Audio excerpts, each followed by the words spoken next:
नमस्कार दोस्तों, मैं हूं सर्वेश यादव और स्वागत है आपका जीएस एक्सपर्ट हब के ऑफिशियल यूट्यूब चैनल पर।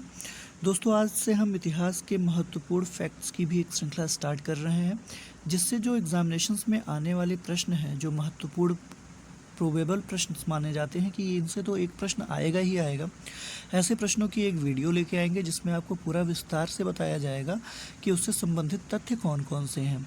तो दोस्तों, आपको एक और सूचना देनी थी ये कि बहुत जल्द ही मेरी वीडियोस जो हैं वो ऑनलाइन लाइव आएंगी और मैं एक निर्धारित पर्टिकुलर वीडियो बनाऊंगा उसके लिए कि कब कब कौन कौन सी क्लासेस चलेंगी। तो जुड़े रहिए हमारे चैनल से और जितना अधिक से अधिक हो सके लोगों को हमारे साथ जोड़ने का प्रयास करिए। तो आइए, आज का जो हमारा टॉपिक है दोस्तों वह है प्रमुख भारतीय विद्रोह। और आप सभी जानते हैं कि यह एक ऐसा टॉपिक है जिससे हर एग्जामिनेशंस में कोई ना कोई प्रश्न पूछा जाता है। तो दोस्तों, इसको मैंने 4 कैटेगरी में डिवाइड किया है भारतीय विद्रोह को। पहला है जन विद्रोह, दूसरा है जनजातीय विद्रोह, तीसरा है किसान आंदोलन और चौथा है 20वीं सदी के किसान आंदोलन। हम एक वीडियो में एक एक पार्ट को ही समझेंगे, क्योंकि इससे जो है दोस्तों हम अच्छे से वीडियोस को समझ भी पाएंगे और एग्जामिनेशंस में अच्छे से परफॉर्म भी कर पाएंगे। ठीक है दोस्तों, तो इसलिए परेशान मत होइएगा, मैं सभी पार्ट्स आपके पास पहुंचाता रहूँगा। तो आइए शुरू करते हैं आज की वीडियो। प्रमुख भारतीय विद्रोह में पहला मैंने आपको बताया है क्या हम पढ़ेंगे, जन विद्रोह। ठीक है दोस्तों, तो पहला जो प्रमुख जन विद्रोह है वह है सन्यासी विद्रोह। आप सभी जानते हैं कि चाहे वह ग्रुप डी का एग्जामिनेशन हो या वह आईएएस पीसीएस का एग्ज़ाम हो, तो उसमें दोस्तों सन्यासी विद्रोह से प्रश्न जरूर पूछा जाता है। ठीक है, क्योंकि यह बहुत ही प्रचलित विद्रोह था और इसीलिए इससे प्रश्न भी बहुत आते हैं।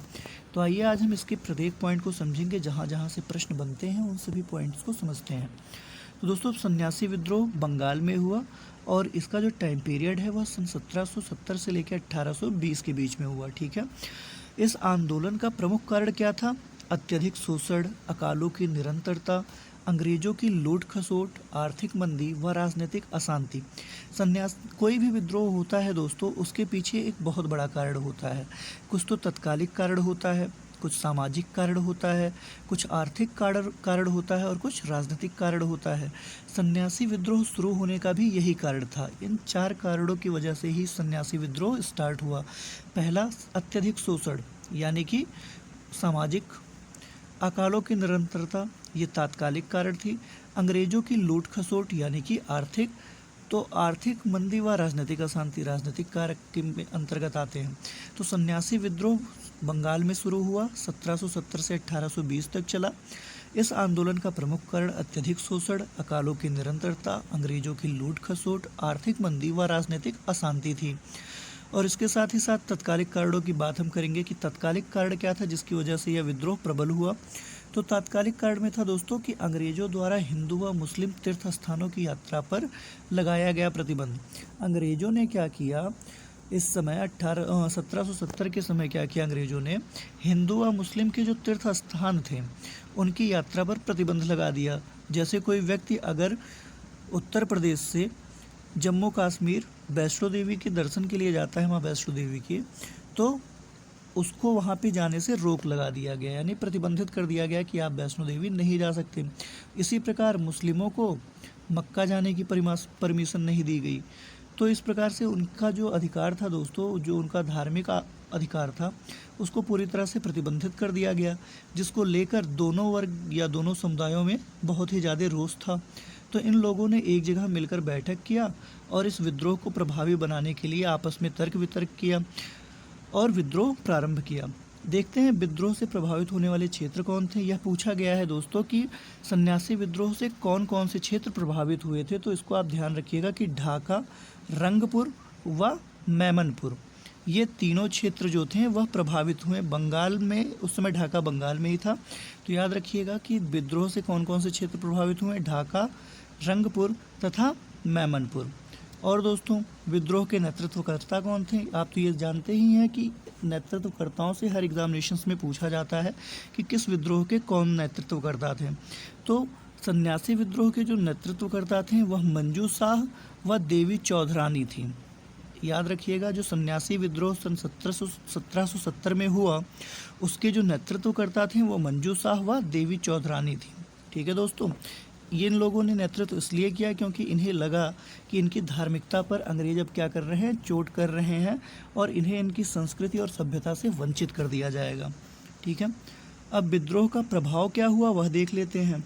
तो 1770 के अकाल के बाद सन्यासी विद्रोह इतना तीव्र गति से प्रसारित हुआ कि 1773 में विद्रोहियों ने समानांतर सरकार बना लिया। अब जान लीजिए, यह विद्रोह इतना तीव्र था कि लोगों ने मिलकर ही एक समानांतर सरकार की स्थापना कर ली थी, यानी कि उन्होंने अंग्रेज़ों की बातों को मानने से मना कर दिया था। उन्होंने अपना कानून बनाने के लिए एक नया प्रावधान तय कर लिया था कि हम किसी की बातें नहीं सुनेंगे, हमारी अपनी सरकार होगी और हम अपने आधार पे ही काम करेंगे। लेकिन आप जानते ही हैं, क्योंकि अंग्रेज़ों का शासनकाल उस समय प्रबल था, तो इस विद्रोह को भी दमन कर दिया गया और इस विद्रोह के दमनकर्ता थे वारेन हेस्टिंग्स। याद रखिएगा कि सन्यासी विद्रोह का जो दमन किया वह वारेन हेस्टिंग्स ने किया और सन्यासी विद्रोह के जो नेतृत्व करता है वह मंजू शाह व देवी चौधरानी है। और इस विद्रोह के समय एक बहुत ही चर्चित पुस्तक लिखी गई थी दोस्तों, उसका नाम था आनंद मठ। और आनंद मठ की रचना किसने की? बंकिम चंद्र चटर्जी। आप जानते हैं कि इन्होंने कई किताबें लिखी हैं बंकिम चंद्र चटर्जी ने, और उसी में से आनंद मठ सन्यासी विद्रोह को प्रदर्शित करने वाली किताब है। कई एग्जामिनेशंस में यह पूछा जा चुका है कि आनंद मठ की जो कहानी है वह किस विद्रोह से अभिप्रेरित है। तो याद रखिएगा कि आनंद मठ की जो कहानी है वह सन्यासी विद्रोह से ही अभिप्रेरित है, जिसका नेतृत्व मंजू शाह व देवी चौधरानी ने किया। अब बढ़ते हैं अगले विद्रोह की तरफ। दूसरा सबसे प्रमुख और प्रबल विद्रोह था दोस्तों फ़कीर विद्रोह। याद करिएगा कि 1770 में हमारा हुआ था सन्यासी विद्रोह और बंगाल में ही 1776 से 77 के बीच में फ़कीर विद्रोह हुआ। बंगाल उस समय सबसे ज़्यादा विद्रोहों का केंद्र था, क्योंकि वहाँ पे धार्मिकता और कट्टरता बहुत ज़्यादा थी। लोग अपने धर्म से बहुत ज़्यादा प्यार करते थे और समाज कल्याण पे भी ध्यान देते थे, और इसीलिए बंगाल में सबसे ज़्यादा विद्रोह हुआ। तो आइए देखते हैं फ़कीर विद्रोह के बारे में। तो दोस्तों फ़कीर विद्रोह बंगाल में प्रारंभ हुआ 1776 से 1777 के बीच में। ठीक है, फ़कीर विद्रोह एक धार्मिक विद्रोह था जो घुमक्कड़ मुसलमानों फ़कीरों के गुट द्वारा प्रारंभ किया। याद रखिएगा, जो फ़कीर विद्रोह शुरू हुआ वह किसके द्वारा शुरू हुआ दोस्तों? घुमक्कड़ मुसलमानों फ़कीरों के गुट द्वारा प्रारंभ किया गया। अब आप जानते हैं कि घुमक्कड़ मुसलमान और फ़कीर कौन होते हैं। ये लोग घूम घूम के गाना गाते हैं और अपने धर्म का प्रचार प्रसार करते हैं और उसी में खुश रहते हैं। और फ़कीर विद्रोह लग ही रहा है आपको नाम से कि फ़कीर लोगों के द्वारा शुरू किया गया विद्रोह था, क्यों? और यह फ़कीरों के द्वारा शुरू किए जाने की वजह से इसे हम धार्मिक विद्रोह के रूप में जानते हैं। विद्रोह का कारण क्या था? तो इस विद्रोह का प्रारंभ 18वीं शताब्दी के उत्तरार्ध में बंगाल का विलय अंग्रेजी शासन में होने के कारण हुआ। फ़कीर लोग इस बात से बहुत ही नाराज़ थे कि जो बंगाल का विलय है वह 18वीं शताब्दी में अंग्रेजी शासन में कर दिया गया, और इसी के विद्रोह में यह फ़कीर विद्रोह प्रारंभ हुआ। अब नेतृत्वकर्ता देख लेते हैं। तो फ़कीर विद्रोह के जो नेतृत्वकर्ता थे, स्टार्टिंग में वह मजनून शाह थे, और उनकी मृत्यु के बाद उन्हीं के एक शिष्य थे चिराग अली शाह। इन्होंने फ़कीर विद्रोह का नेतृत्व किया। याद करिएगा, फ़कीर विद्रोह कब प्रारंभ हुआ? 1776 में। कब तक चला? 1777 तक। स्टार्ट किसने किया? तो मजनून शाह ने, और उनकी मृत्यु के बाद चिराग अली शाह ने इस विद्रोह का नेतृत्व किया। बढ़ते हैं आगे। अब देख लेते हैं सहयोगकर्ता, यानी कि इस विद्रोह में किस किस गुटों ने सहयोग किया है उसके बारे में बताया गया है। तो राजपूतों ने इस विद्रोह का, फ़कीर विद्रोह का पूरा समर्थन किया। पठानों ने किया। सेना के जो भूतपूर्व सैनिक थे, जो अंग्रेजी सेना में कार्य करते थे, भूतपूर्व सैनिकों, और साथ ही साथ भवानी पाठक और देवी चौधरानी ने भी इसमें बढ़ चढ़कर हिस्सा लिया। याद रखिएगा, देवी चौधरानी और मंजू शाह ये किस में थे? सन्यासी विद्रोह में थे, और देवी चौधरानी फिर से कहाँ पे आ गई? फ़कीर विद्रोह में। ठीक है, तो दो नाम आते हैं फ़कीर विद्रोह में सामने नेतृत्वकर्ता के रूप में, पहले मजनून शाह, फिर चिराग अली शाह, और सहयोगकर्ता के रूप में भवानी पाठक और देवी चौधरानी का नाम आता है। ठीक है दोस्तों, अब देख लेते हैं इस विद्रोह का दमन किसने किया। तो फ़कीर विद्रोह का दमन 19वीं शताब्दी के प्रारंभिक वर्षों में अंग्रेजी सेना ने विद्रोह का अंत कर दिया। तो इसको भी दमन करने का श्रेय अंग्रेजी सेना को जाता है। अगला विद्रोह है दोस्तों जन विद्रोह में पाइक विद्रोह, जो 1817 से 1825 तक चला। अब पाइक विद्रोह क्या है इसके बारे में जानते हैं। तो यह विद्रोह उड़ीसा के पाइक जाति द्वारा ब्रिटिश ईस्ट इंडिया कंपनी के विरुद्ध एक सशस्त्र विद्रोह था, यानी कि शस्त्र युक्त विद्रोह यह कहा जाता है। ये कहाँ पे प्रारंभ हुआ?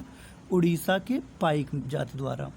याद रखिएगा, पाइक विद्रोह उड़ीसा की पाइक जाति के द्वारा स्टार्ट किया गया। किसके विरुद्ध? ब्रिटिश ईस्ट इंडिया कंपनी के विरुद्ध। और यह विद्रोह कैसा था? एक सशस्त्र विद्रोह था।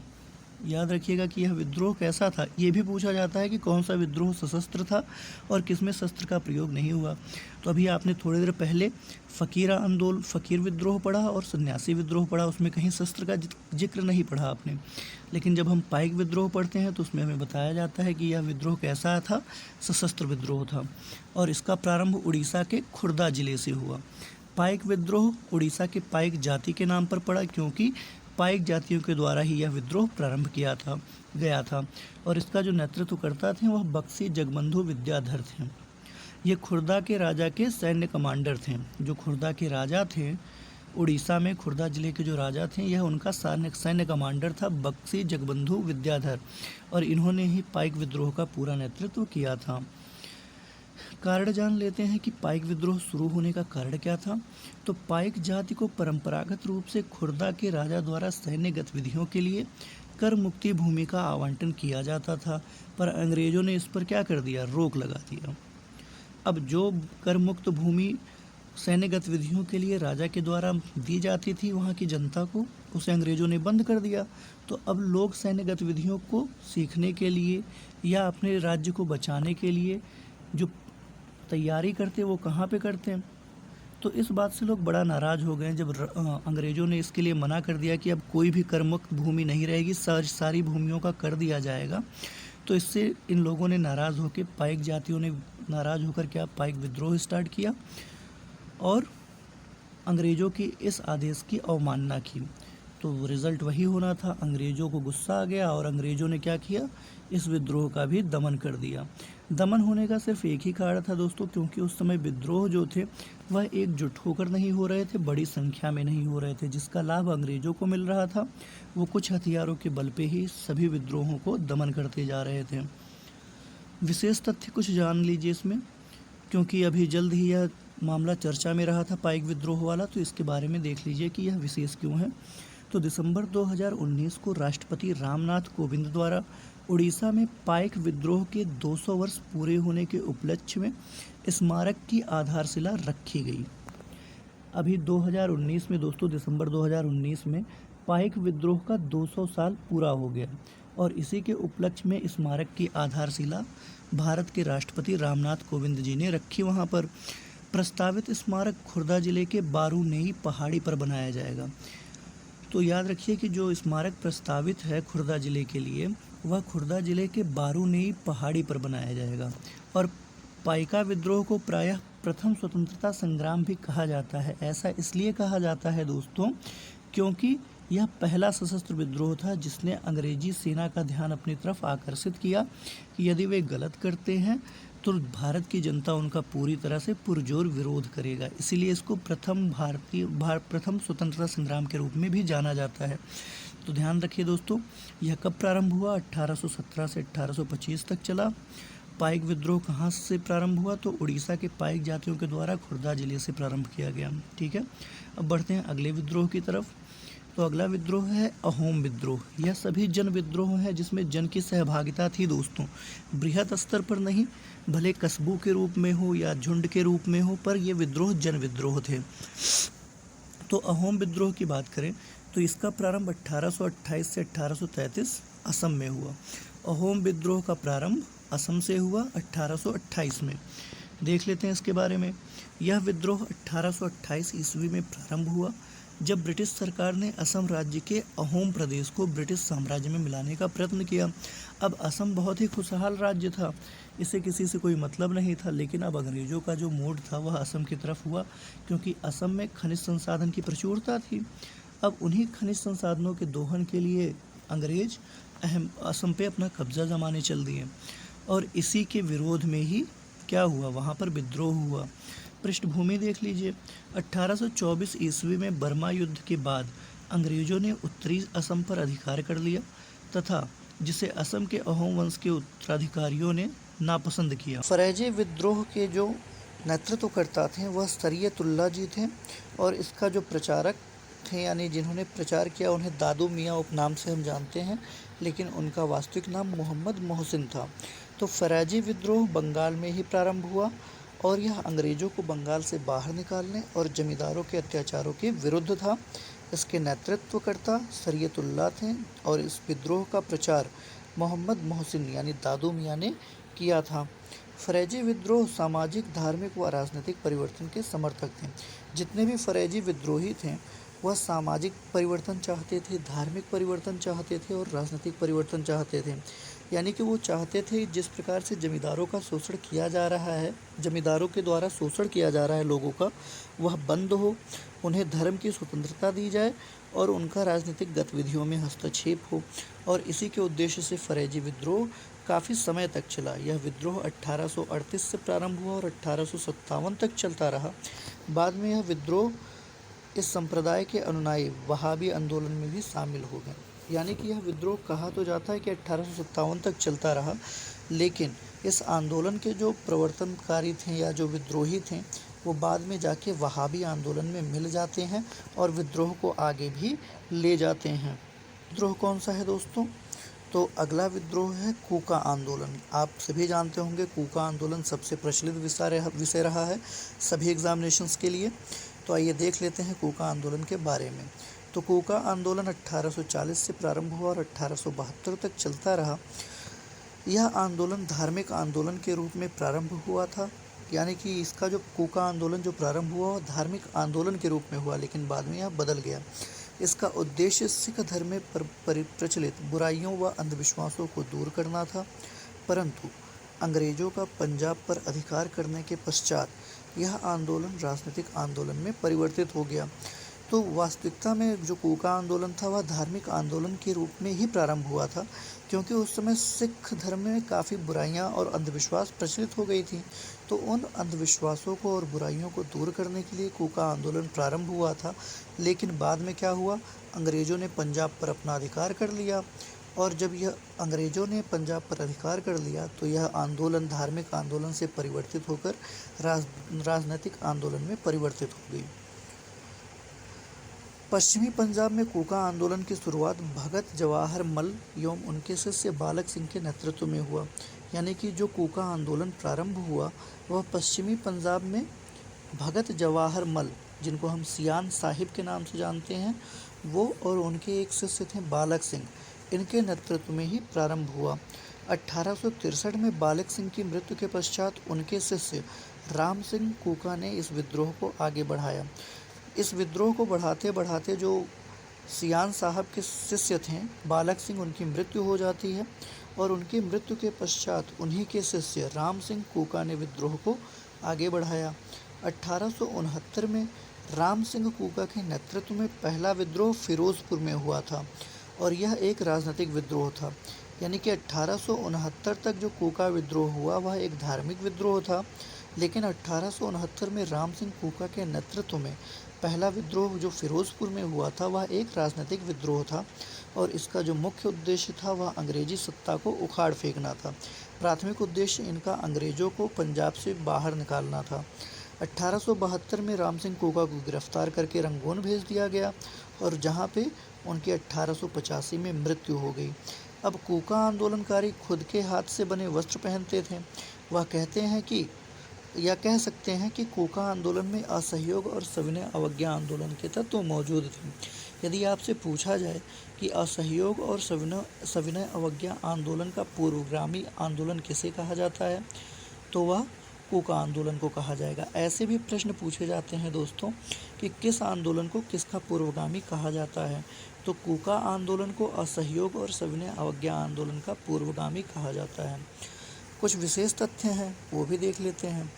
बाबा राम सिंह कूका ने नामधारी आंदोलन चलाया था।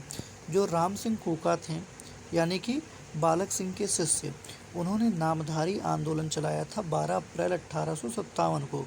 जिसमें उन्होंने मद्यपान निषेध करने की बात की थी, गोमांस निषेध करने की बात की थी, वृक्ष पूजा और महिलाओं की समानता पर बल दिया था। उन्होंने कहा था कि वृक्ष की पूजा करिए, वृक्ष हमारे जीवकोपार्जन के साधन हैं और महिलाओं को भी हमारे समाज में समान स्तर प्राप्त होना चाहिए। इस बात को लेकर राम सिंह कूका ने नामधारी आंदोलन 12 अप्रैल 1857 में चलाया था। 24 दिसंबर 2014 को सूचना और प्रौद्योगिकी मंत्रालय ने कूका आंदोलनकारियों के वीरतापूर्वक कार्य को सम्मान और पहचान देते हुए एक संस्मरणीय स्टाम्प भी जारी किया। यह पॉइंट आपके लिए बहुत इंपॉर्टेंट है दोस्तों, इसको याद रखिएगा क्योंकि यह आने वाले एग्जामिनेशंस में पूछा जा सकता है। 24 दिसंबर 2014 को सूचना और प्रौद्योगिकी मंत्रालय ने किस आंदोलनकारियों के वीरतापूर्वक कार्य के लिए सम्मान और पहचान देने हेतु संस्मरणीय स्टाम्प जारी किया? तो कूका आंदोलनकारियों के लिए। अब बढ़ते हैं अगले आंदोलन की तरफ। तो अगला जो महत्वपूर्ण आंदोलन है दोस्तों वह है गडकरी आंदोलन या गडकरी विद्रोह, जो कि 1840 में हुआ था। अब गडकरी विद्रोह 1844 ईस्वी में महाराष्ट्र के कोल्हापुर में हुआ और गडकरी लोग मराठों के किलों में कार्यरत वंशानुगत सैनिक थे।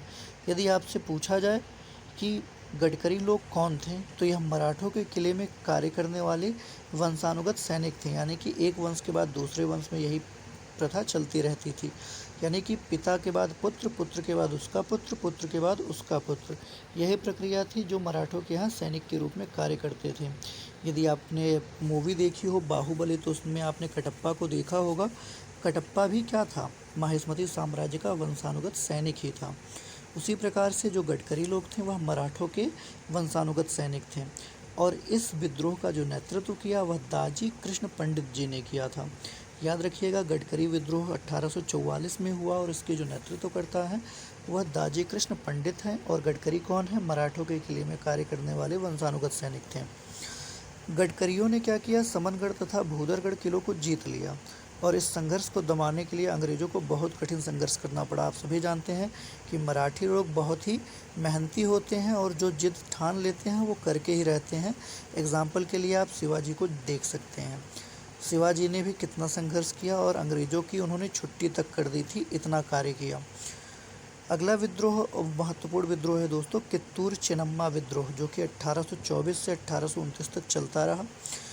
कित्तूर चिन्नम्मा विद्रोह 1824 से 29 के दौरान कित्तूर यानी कर्नाटक नामक स्थान पर हुआ। यहाँ के स्थानीय राजा मल्ला सरजा की मृत्यु के बाद अंग्रेज़ों ने उसके उत्तराधिकारी को मान्यता नहीं दिया और फलस्वरूप मल्ला सरजा की विधवा रानी चेन्नम्मा ने विद्रोह कर दिया, जिसे अंग्रेज़ों ने 1824 में दमन कर दिया। पुनः 1829 में रानी चेन्नम्मा ने गवर्नर रयन्ना के नेतृत्व में विद्रोह कर स्वयं को स्वतंत्र घोषित कर दिया और जिसका अंग्रेज़ों ने पुनः बर्बरतापूर्वक दमन कर दिया। अंग्रेज़ों को पूरी तरह से अपनी सत्ता स्थापित करनी थी दोस्तों, इसीलिए उन्होंने जितने भी विद्रोह थे सैनिकों के बल पर और हथियारों के बल पर दमन कर दिए। और सबसे बड़ी बात, कोई भी विद्रोह इसलिए दमन हो जाता है क्योंकि वहाँ पे स्थानिक लोगों का समर्थन प्राप्त नहीं होता है। तो ये ऐसे कई कारण थे जिससे विद्रोह दमन होते रहे। ठीक है दोस्तों, अगला अंतिम और महत्वपूर्ण विद्रोह है बघेरा विद्रोह। यह आखिरी जन विद्रोह था बघेरा विद्रोह, जो 1818 से 1819 के बीच चलता रहा। यह विद्रोह ओखा मंडल के बघेरा लोगों के द्वारा सन 1818 ईस्वी तक किया गया। 1818 से 1819 ईस्वी तक किया गया था। इस विद्रोह का जो मुख्य कारण था वह जमींदारों द्वारा अंग्रेज़ों की सहायता से ज़्यादा कर वसूलना था। एक तो अंग्रेज लूट ही रहे थे, ऊपर से जमींदार अंग्रेज़ों के साथ मिलकर वहाँ की साधारण जनता को और अधिक परेशान करने लगे और कर वसूलने लगे और इसी के विद्रोह में यह बघेरा विद्रोह प्रारंभ हुआ।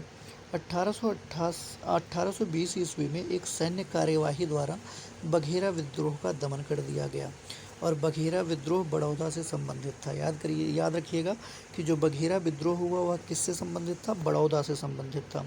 तो दोस्तों यह हो गई आज की वीडियो जिसमें आपने प्रमुख जन विद्रोहों के बारे में पढ़ा। अब अगला हम जो वीडियो बनाएंगे उसमें हम जनजातीय विद्रोहों के बारे में पढ़ेंगे। ठीक है दोस्तों, तो अगर वीडियो अच्छी लगी हो तो लाइक करिए, शेयर करिए, सब्सक्राइब करिए और अधिक से अधिक लोगों को हमारे साथ जोड़िए। बहुत बहुत धन्यवाद।